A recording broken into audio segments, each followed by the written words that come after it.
বহি আছে।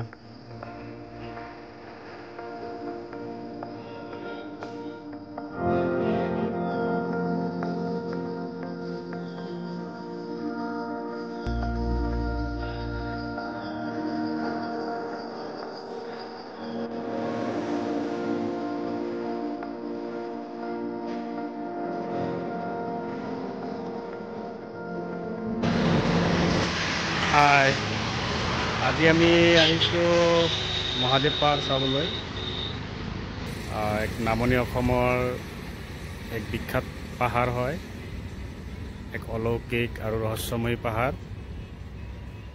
তাত হেনো ৰজাদিনীয়া মন্দিৰ আছে আৰু মানুহে কোৱা মতে তাত হেনো বুঢ়ী আইতা এজনী শিলৰ মূৰ্তি হৈ আছে আৰু বছৰত তাতে পাথৰ এটা আছে, বছৰত এটাকৈ লিংগ ওলায়, শিৱলিংগ। তালৈকে আমি যাম।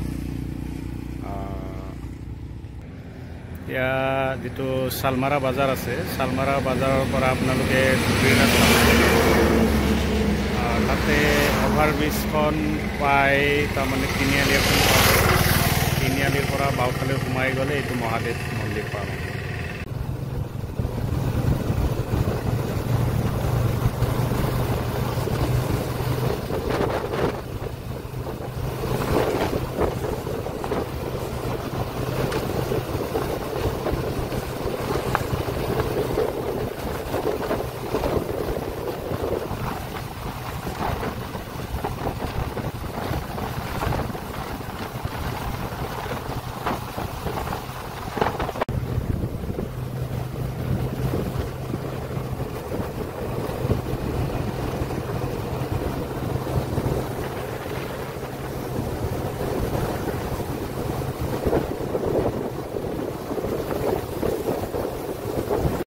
ফাইনেলি আমি শ্ৰী শ্ৰী মহাদেৱ প্ৰভুৰ মন্দিৰখন আহি পালোঁ, যিটো উত্তৰ শালমাৰাত অৱস্থিত হয়।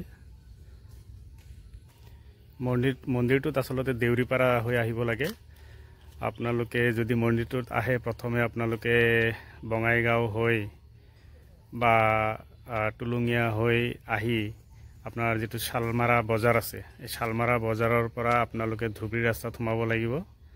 তাৰ পৰা দেউৰীপাৰা হৈ আপোনালোকে এই মহাদেৱ মন্দিৰটোত আহিব পাৰিব। এইটো দেউৰীপাৰা ৰাস্তা হয়। এনেকৈ আহি এইটো এটা কোনোবা গাঁৱত সোমাই গৈছে আৰু কাষতে আমাৰ এইটো মহাদেৱ প্ৰভুৰ মন্দিৰ। মন্দিৰটোত সোমাই যাম।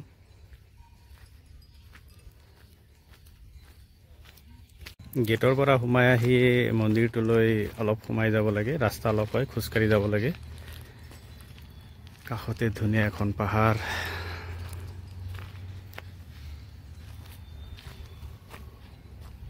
এইটো এটা পিকনিক স্পট হয়। আপোনাৰ ডিচেম্বৰ জানুৱাৰী মাহত মানুহে পিকনিক খাবলৈ আহে।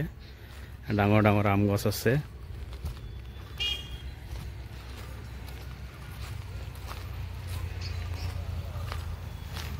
কাষত পুখুৰী এটা আছে। এইটো আম বাগান।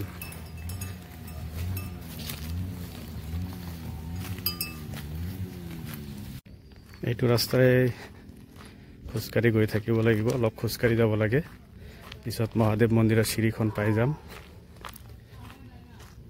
সন্মুখত কুঁৱা এখন আছে। মন্দিৰত সোমোৱাৰ আগতে ভৰি চৰি ধুই যাব লাগিব ইয়াতে। গতিকে ভৰিটো ধুই লওঁ। সন্মুখতে আছে কুঁৱাৰ পানী।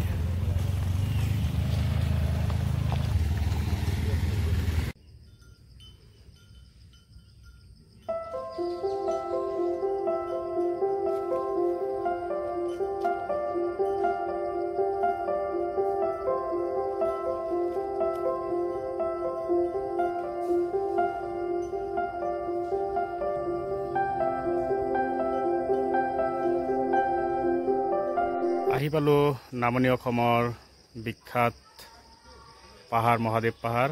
এই পাহাৰখন অলৌকিক আৰু ৰহস্যময়ী পাহাৰ হয়। এইখন পাহাৰত ৰজাদিনীয়া শিৱ মন্দিৰ এখন আছে। সেইকাৰণে কিজানি পাহাৰখনৰ নাম মহাদেৱ পাহাৰ হৈছে।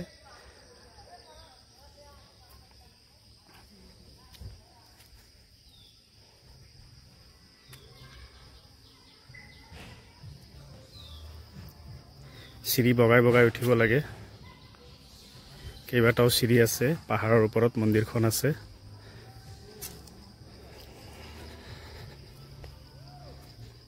যেহেতু শ্ৰাবণ মাহ এই শাওণ মাহত ভোলবমৰ যিবিলাক শিষ্য আছে শিষ্যসকল ইয়াতে আহে সেইকাৰণে অলপ জকমকীয়া হৈ আছে ডাঙৰ ডাঙৰ শিল আছে শিলত ধুনীয়া ধুনীয়াকৈ আৰ্ট কৰি থোৱা আছে শিৱ বাবা পাৰ্বতী মাৰ চিত্ৰবিলাক আঁকি দিয়া আছে এইটো সহস্ৰ লিংগ স্থান দেউৰীপাৰা এইটো পুৰণা এখন মন্দিৰ হয়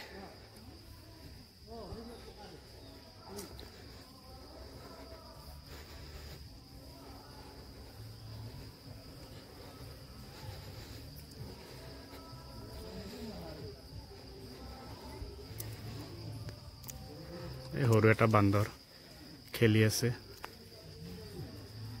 শিৱলিংগ বনাইছে বহুত ধুনীয়াকৈ ডাঙৰ হয়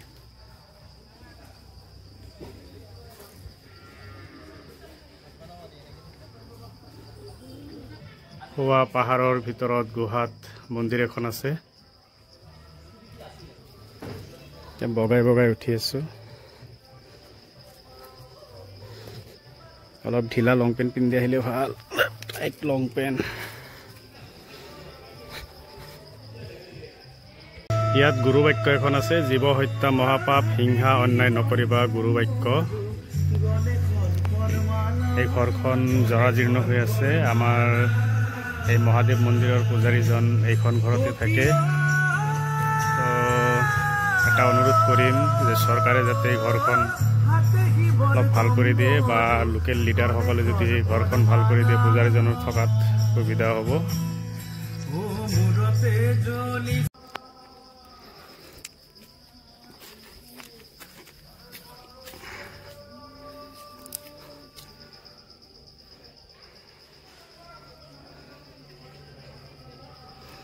পালোৱে প্ৰায় বগাই বগাই উঠিলোঁ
আছে আছে ওই ভাই কি সাৰি না ভাই এই দুটা দিকে কালকে